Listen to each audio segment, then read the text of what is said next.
Chers amis de la calligraphie et de l'enluminure, bonjour, bienvenue sur cette chaîne qui s'occupe de création et d'inspiration.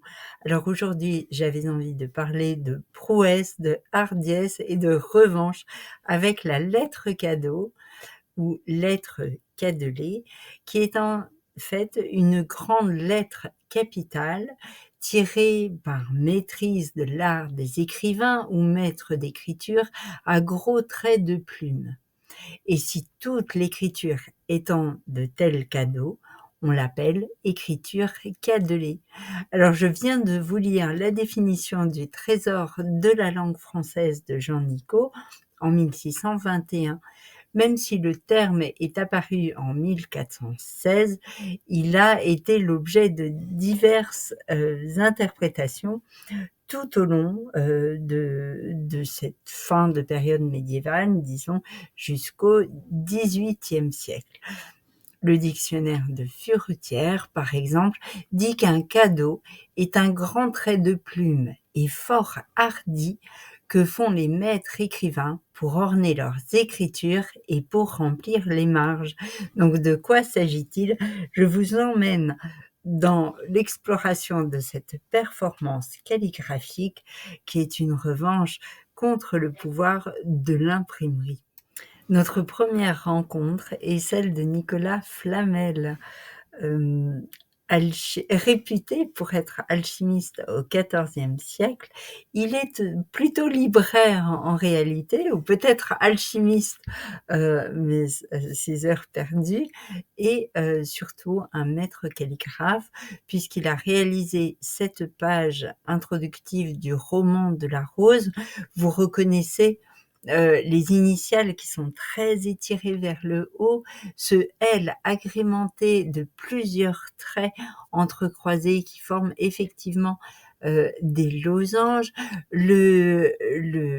la hampe du D qui vient réaliser une unité, qui vient unifier ces quatre mots et qui est barrée par le L de l'article et le R de la rose. Alors le R de la rose explose en petites fleurs. Et Nicolas Flamel est tellement représentatif de la lettre cadelée qu'il développe une signature extrêmement reconnaissable que j'ai collée tout en haut, qui est celle qui apparaît dans le bréviaire de Belleville, une signature magnifique que je lui envie, mais encore, est-ce une invitation à l'adapter? Peut-être. Alors si le cadel peut être réalisé à la plume avec hardiesse par le maître calligraphe, il peut également prendre une forme plus élaborée. Sans doute ces cadels sont-ils réalisés également à la plume, mais on voit qu'il y a une recherche entre des traits très larges, des traits plus fins qui les entourent, et puis surtout ces fameuses filigranes qui occuperont une prochaine vidéo. On voit aussi apparaître deux couleurs. C'est vrai que le cadel est souvent monochrome, mais pourquoi pas y mettre de la fantaisie? Maintenant, je vous invite à faire un pas de côté comme Roberti. Dans son art scriptural, il nous présente les lettres cadelées habituelles, mais s'y ajoute un alphabet de lettres enrubannées. On peut reconnaître le V tout d'abord, qui a une forme assez fermée et qu'il ne faut pas confondre avec d'autres lettres. On va le retrouver aussi dans l'expression du chiffre 5. Le I, qui ici est central, est un ruban qui enserre un arbre aux racines et aux feuilles ou fruits très très visible, très dessiné, et puis le X qui a ma préférence avec ce drapeau dans un ruban orné d'une pointe de diamant.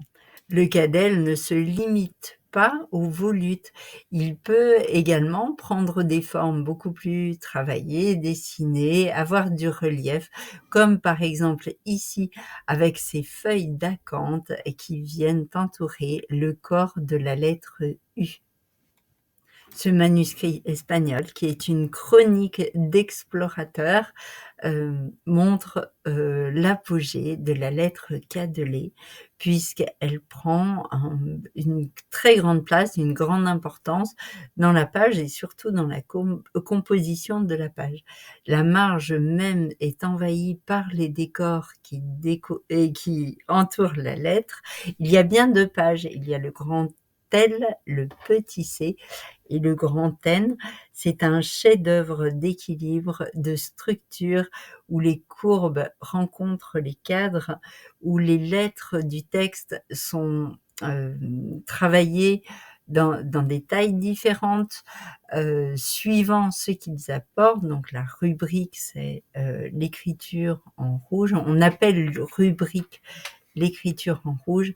On voit la jonction d'or au bleu et à la grisaille de la lettre elle-même. On retrouve également des feuilles d'acanthe, de petits fils qui rappellent la filigrane. Bref, dans cette page, toutes les techniques viennent en symbiose.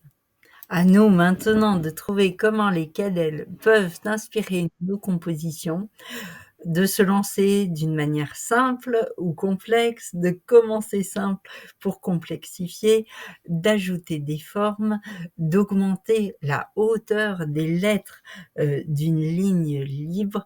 En fait, tout est possible, y compris jouer sur les couleurs et même insérer de petits personnages. Mais ce sera peut-être l'objet d'une prochaine vidéo. Nous voici donc au terme de notre tour d'horizon du cadeau ou de la lettre K de Lé. J'espère que cela vous aura donné envie de calligraphier avec hardiesse, d'ajouter des traits de plume à vos mots ou à vos initiales peut-être, ou des losanges. En tout cas, si vous avez aimé, n'hésitez pas à me le signifier en commentaire, partager ou liker. Je prépare pour la communauté un guide beaucoup plus complet avec les références des manuscrits cités. Donc, bienvenue sur l'avenue des calligraphes. Et puis, en attendant, vous pouvez télécharger l'art de la biographie, comment enluminer un récit. Et je vous dis, vive la calligraphie, vive l'enluminure et à très bientôt. Prenez soin de vous.